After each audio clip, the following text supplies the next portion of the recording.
UAE की कहानी समझना बेहद जरूरी है। यूएई का सीक्रेट रोल बेनकाब हुआ है।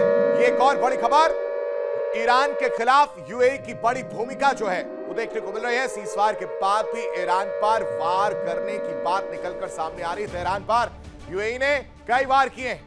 यूएई की भूमिका को लेकर अब सवाल उठ रहे हैं। सीज़फायर के बाद भी ईरान पर वार करने की कहानी निकलकर सामने आ रही है। रिपोर्ट ने यूएई की सैन्य कार्रवाई की परतें खोलकर रख दी, क्योंकि यूएई का जो सीक्रेट रोल था वो अब छिपा नहीं, वो सीक्रेट नहीं रह गया। वो सबके सामने है कि वो किस तरह से अंदर खाने हमले कर रहा था, और इसको लेकर एक रिपोर्ट सामने आई थी कुछ दिन पहले। यूएई की जो भूमिका है वो पूरी तरह से संदिग्ध नजर आई। कहा जा रहा है कि सीज़फायर के बाद भी ईरान पर वार जो है वो किया जा रहा है। यूएई ने गुप्त प्रहार किया है, और इसको लेकर रिपोर्ट ने अब यूएई की सैन्य कार्रवाई की पोल खोलकर रख दी है। इन सब के बीच एक और बड़ी खबर, न्यूयॉर्क टाइम्स के हवाले से यह बड़ी खबर सामने आ रही है। अमेरिका को संवर्धित यूरेनियम ईरान नहीं सौंपेगा। यह बात क्लियर हो गई है कि अब अमेरिका को जो संवर्धित यूरेनियम चाहिए था वो ईरान नहीं देने वाला। ट्रंप ने अमेरिका को सौंपने या नष्ट करने को कहा था कि या तो हमें दे दीजिए या इसको खत्म कर दीजिए, और अब ईरान ने इस पर साफ तौर से कह दिया है कि जो ट्रंप की मांग है इसको हम ठुकराते हैं, इसका कोई लेना देना नहीं है, हम इनको नहीं सौंपेंगे अपना यूरेनियम एनरिचमेंट। ट्रंप की मांग को पूरी तरह से खारिज कर दिया गया है, और यह न्यूयॉर्क टाइम्स की रिपोर्ट में साफ तौर से झलक रहा है। ये दो बड़ी खबरें, इनके मायने समझिए।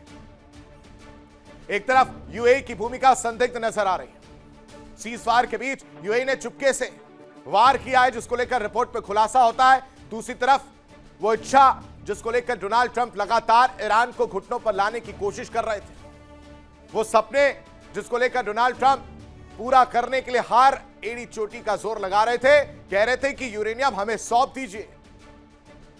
यूरेनियम को लेकर शर्तें रखी जा रही थी, प्रस्ताव रखे जा रहे थे, बातचीत हो रही थी, लेकिन इन सब पर एक साथ फुल स्टॉप लगाने का काम ईरान ने कर दिया।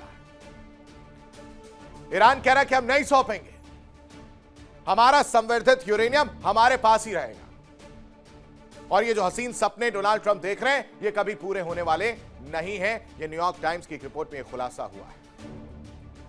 लेकिन दर्शकों, होर्मुज की खाड़ी, और उस खाड़ी में अब सिर्फ तनाव नहीं है बल्कि ताकत का खुला प्रदर्शन हो रहा है। अपनी अपनी ताकतें दिखाई जा रही हैं। ईरान के बंदरगाहों की नाकेबंदी के बीच अमेरिका ने ऐसा कदम उठाया जिसने पूरे मिडिल ईस्ट को फिर से सुलगा दिया है।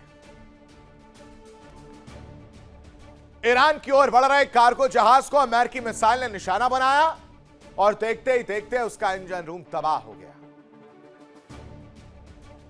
अमेरिका का दावा है कि जहाज बार बार चेतावनी के बावजूद नहीं रुका, और इसलिए उसे डिसेबल करना पड़ा। अब सवाल यह है कि क्या सीज़फायर सिर्फ कागज पर बचा है? क्या खाड़ी में फिर युद्ध की उल्टी गिनती शुरू हो चुकी है? क्योंकि होर्मुज में इस वक्त हाहाकार मचा है। अमेरिकी मिसाइल का वार एक बार फिर से एक कार्गो शिप को झेलना पड़ा है। देखिए इंडिया डेली 24/7 अब आपके स्मार्ट टीवी पर। इंडिया डेली मौजूद है सभी डिजिटल प्लेटफॉर्म पर लाइव और लगातार। इंडिया डेली 24/7 हर दिन राष्ट्र को समर्पित।